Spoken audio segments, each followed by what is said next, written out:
Hello and welcome to Housing TV News at the top of the hour, coming to you from our studio in the nation's capital, Abuja. I am Maimuna Bagudu at Top Stories.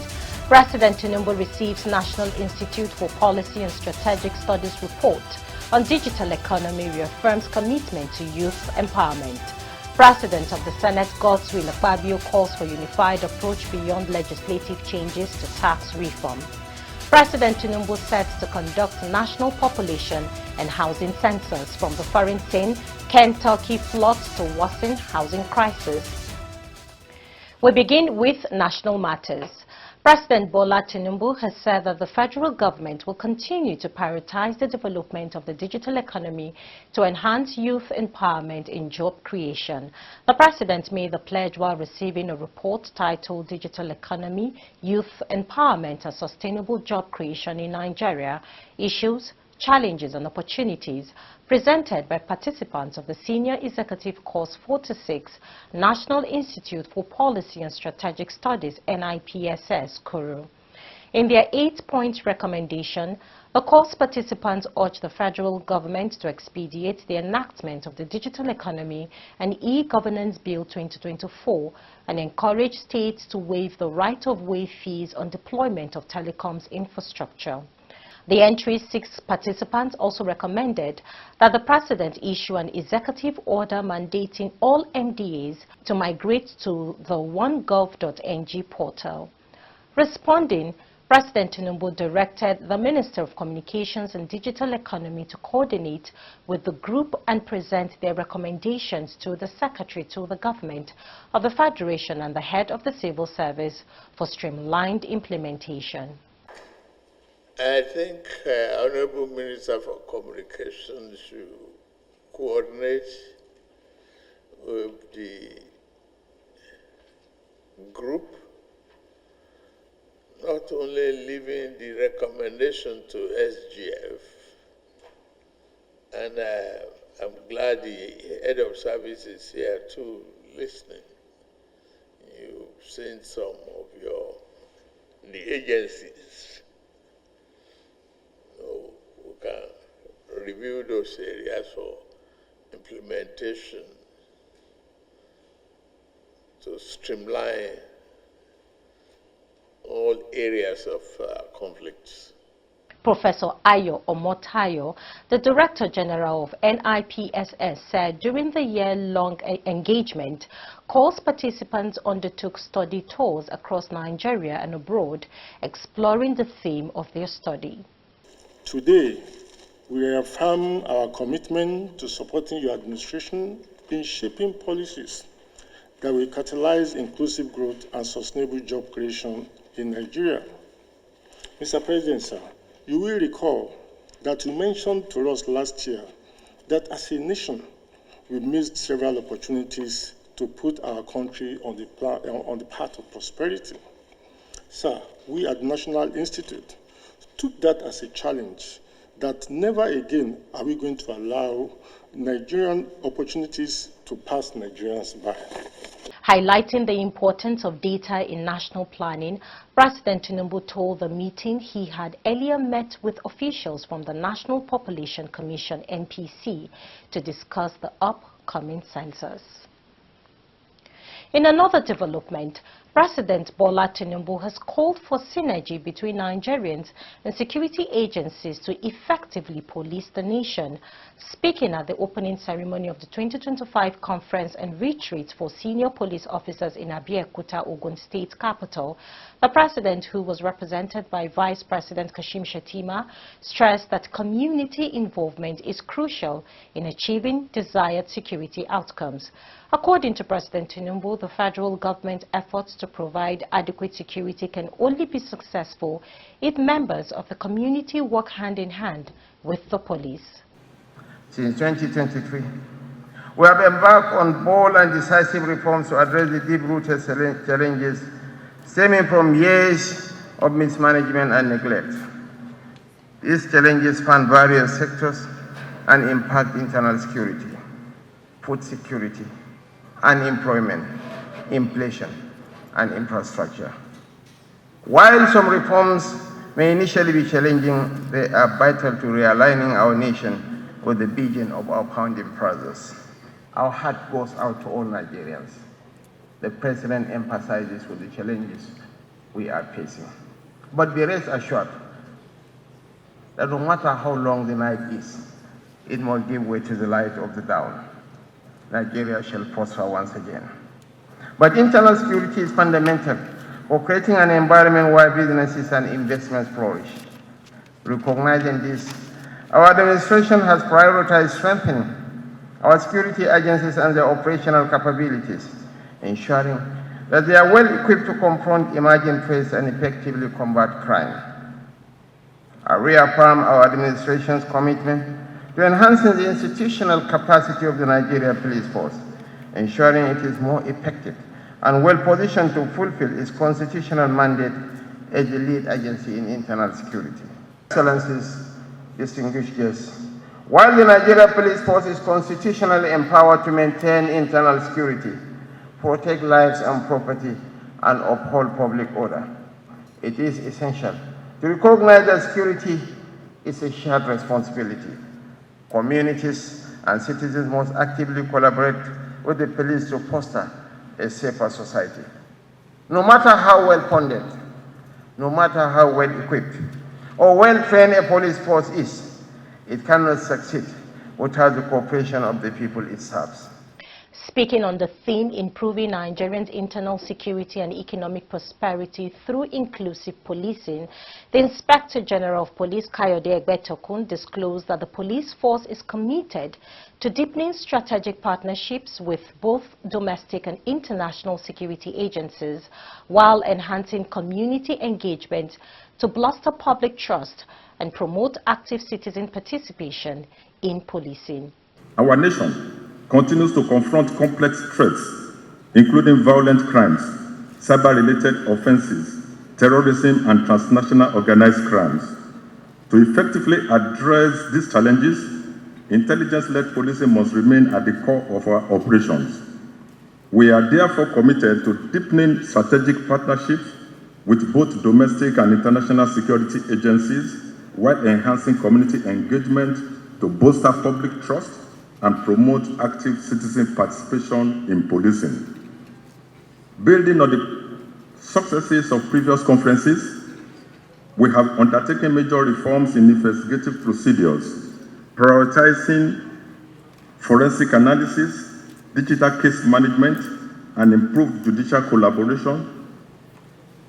The reorganization of the Force Criminal Investigation Department and other specialized units has been a priority, ensuring that our detectives operate in line with globally accepted best practices.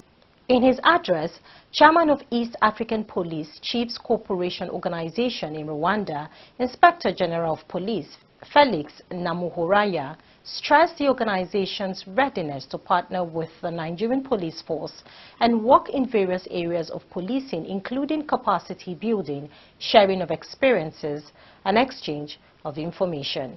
For inclusive policing is one major bold step in the right direction. This approach entails professional service and reflection of the communities served by the police. These are areas all our policing organizations in Africa are working to improve on, including matters police reforms and transformation, gender mainstreaming, culture change, betterment of police welfare, and also equitable recruitment and placement. One of the key benefits from inclusive policing is a situation whereby communities get policed by consent. Also speaking, the Ogun State Governor, Dapo Abiodun, lauded the efforts of men of the Nigerian police in providing adequate security in the state, while stressing that his administration will continue to provide adequate supports for the police to effectively carry out their constitutional role in the state. As Sir Robert Peel, the founder of modern policing, famously stated, and I quote, "The police are the public and the public are the police," unquote. A policing system that actively engages with local communities, upholds rights, and prioritizes transparency, which will foster greater public trust, cooperation and overall effectiveness. Strong collaboration between law enforcement and citizens is essential in combating crime and ensuring lasting peace. President of the Senate, Godswill Akpabio, has emphasized the need for a unified approach to tax reform in Nigeria, highlighting that the challenge extends beyond merely passing new laws. He stressed the importance of collaboration among federal, state and local governments, as well as the private sector and civil society to create a tax system that benefits everyone.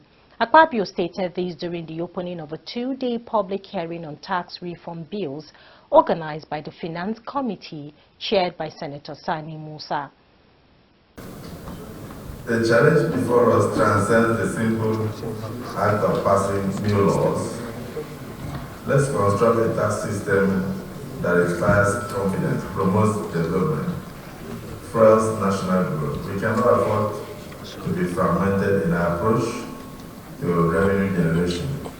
Instead, we must come together, federal, state, and local governments alongside the private sector and civil society to create a tax system that truly works for all. The Senate President, however, said though less than 30% of Nigerians pay tax, as 100% of the people seek good infrastructure like good roads, improved healthcare system, among others. It's part of the way we can diversify our economy by making sure that we get it right. I don't think at the moment that up to 30% of Nigerians pay tax. And yet, 100% of Nigerians want good roads. They want God culverts. They want broadcast thoroughfares. They like trains. They like skyscrapers. They want Nigeria to be modernized in a hurry. Those things make money. I know that most Nigerians will not like to pay tax. So, at the end of what we are doing, it will be easy for you to pay tax well, whether you like it or not. And also, we will have oversight government to make sure that whatever revenue comes into the purse of government is well utilized through proper oversight functions. Minister of Finance and Coordinating Minister of the Economy, Wale Edun, also expressed support for the bills and suggested that coordination between the Senate, tax authorities and state officials would be beneficial. So, and in particular, food prices. So, the key objective of these reforms is to, as the economy grows, so we must arrive at, we must modernize our tax laws, enhance compliance, broaden the tax base, and create an environment that fosters investment and job creation. So the reform will look to provide equity, efficiency, economic growth. In his earlier remarks, Senator Sani Musa emphasized that the key objective of the process is to gather the best perspectives from all stakeholders before finalizing the bills. He noted that these reforms are not only about efficiency, but also about creating a more coordinated tax and business system. Many of our existing laws are outdated and no longer reflect modern economic realities. Amending these arcane legislations is both necessary and urgent to create a tax framework that is transparent, predictable, and conducive to economic development. We acknowledge concerns about marginalization, disproportionate sharing, and possible biases in tax administration and revenue allocation. However, I assure you that this process will be thorough, inclusive, and guided by national interest. The ongoing tax reform efforts include 4 key bills: the Nigerian Tax Bill 2024, the Tax Administration Bill, the Nigerian Revenue Service Establishment Bill, and the Joint Revenue Board Establishment Bill. The federal government has said it is strengthening collaboration with relevant stakeholders to develop result-oriented strategies aimed at reducing the growing number of out-of-school children. To achieve the objective, President Bola Ahmed Tinubu directed all stakeholders in the basic education subsector to work towards returning children back to the classrooms. Minister of Education Tunji Alausa announced these in Abuja during a 3-day meeting with Executive Chairman of State Universal Basic Education Boards from the 36 states and the Federal Capital Territory. The meeting, with the theme Strengthening Collaboration for Quality Basic Education Delivery in Nigeria, was organized by the Universal Basic Education Commission. The minister, who was represented by his senior special assistant, Dr. Ismaila Adiatu, stated that the Tinubu's administration remained committed to transforming the education sector for national development. We take a pause here. News stories from the build sector are up next. Stay with us.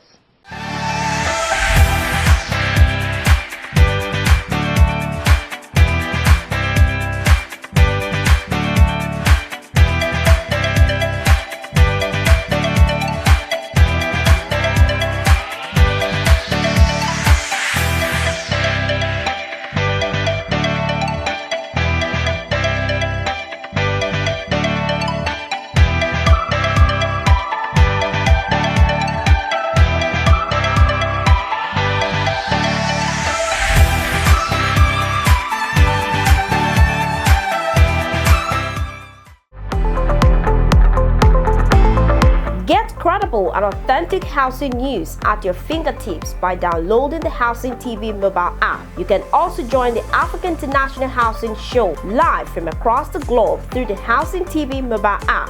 The mobile app features live streaming and trending housing news.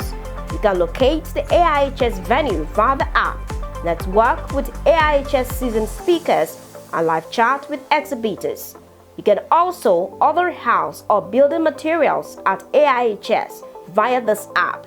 Download the Housing TV mobile app now from the App Store and Google Play Store. And don't forget to click on the notification button. Available for both iOS and Android users. Housing TV is also on Star Times, channel 149 decoder. You're still watching Housing TV News at the top of the hour. Now to the build sector. President Bola Ahmed Tinubu has formed a committee to align the census budget with government finances, advancing preparations for a new biometric and digital national census, stressing the importance of accurate data for sectors like employment, agriculture and food security, and called for the National Identity Management Commission's involvement. President Tinubu, however, is committed to ensuring accurate census data to improve development and social security, emphasizing the importance of biometrics data, including facial and voice recognition, noting that better data could enhance government programs like fertilizer distribution. The Minister of Budget and Economic Planning, Senator Bagudu, emphasized the importance of census data and reiterated the President's commitment, highlighting the need for the National Population Commission and the team to determine the necessary funds to move the census forward. Senator Bagudu revealed that 40% of the funding for the 2006 census came from development partners and acknowledged the valuable progress made by the NPC's enumeration efforts. However, the NPC chairman pointed out the outdated 2006 census data and announced the procurement of tablets for the new census, with plans to seek partner support once President Tinubu approves it. We'll move to the FCT, where the FCT Minister Nyesom Wike has inspected the ongoing construction project of bus and taxi terminals in 3 different locations within the territory, embarked upon by the FCT administration alongside Governor of Adamawa State, Umaru Fintiri. The project manager of the company handling the project, Planet Project, Rashid Soladoye, stated that in terms of creating employment for FCT residents, he said the company has worked with over 3,000 residents on the project. According to Soladoye, since the construction of the project started in July last year in Mabuchi and Kubo, it has been smooth, while takeoff of central areas was delayed for about 2 months. owing to some challenges encountered concerning the site's locations.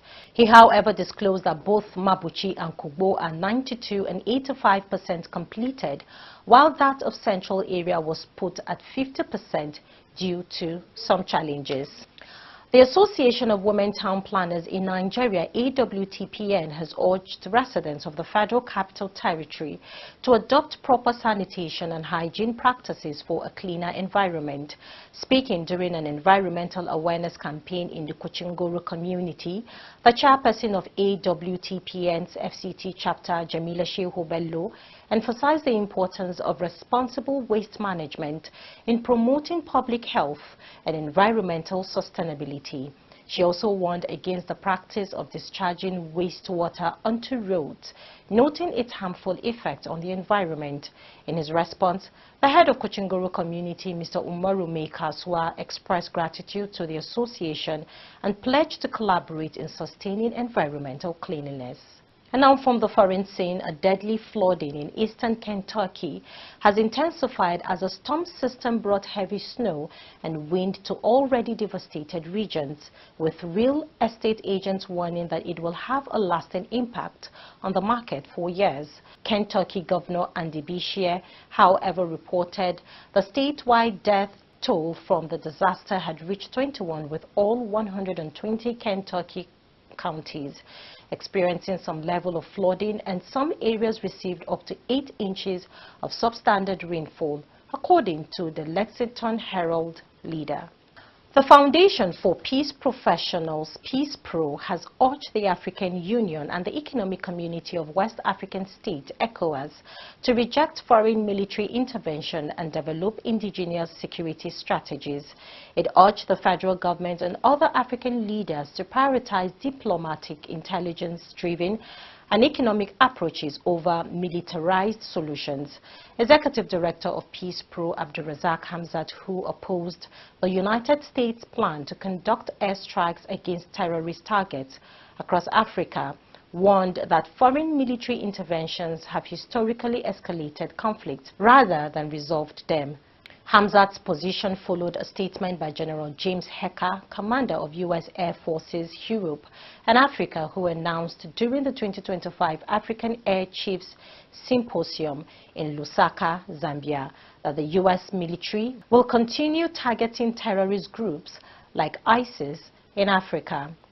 Hamzat, who has been championing the demilitarization of Africa, maintained that foreign airstrikes have a history of causing civilian casualties, destabilization, and increasing terrorist recruitment rather than eliminating threats. And that's the much we can take on Housing TV News at the top of the hour. Before we go, a quick recap of our top stories. President Tinubu receives National Institute for Policy and Strategic Studies report on digital economy, reaffirms commitment to youth empowerment. President of the Senate, Godswill Akpabio, calls for unified approach beyond legislative changes to tax reform. President Tinubu sets to conduct national population and housing census. From the foreign scene, Kentucky floods to worsen housing crisis. For more news in the housing sector, subscribe to Housing TV Africa on YouTube and follow Housing TV Africa on all social media platforms. Do not forget to download the Housing TV Africa mobile app on Google Play Store and Apple Store to stay connected wherever you go. I am Maimuna Bagudu. Thanks for watching and bye for now.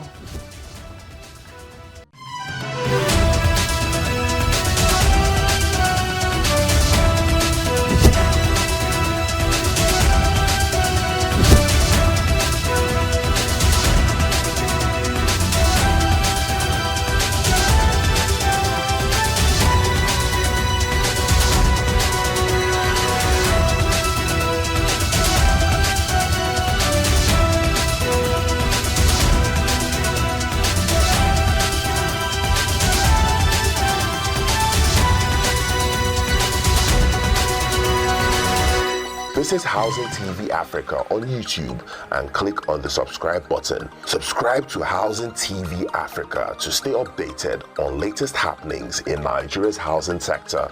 Follow our social media pages, like and share our posts. On Facebook, Housing TV Africa. On Twitter, Housing TV Africa. Instagram, Housing TV Africa. Housing TV Africa, your first in housing development broadcasting.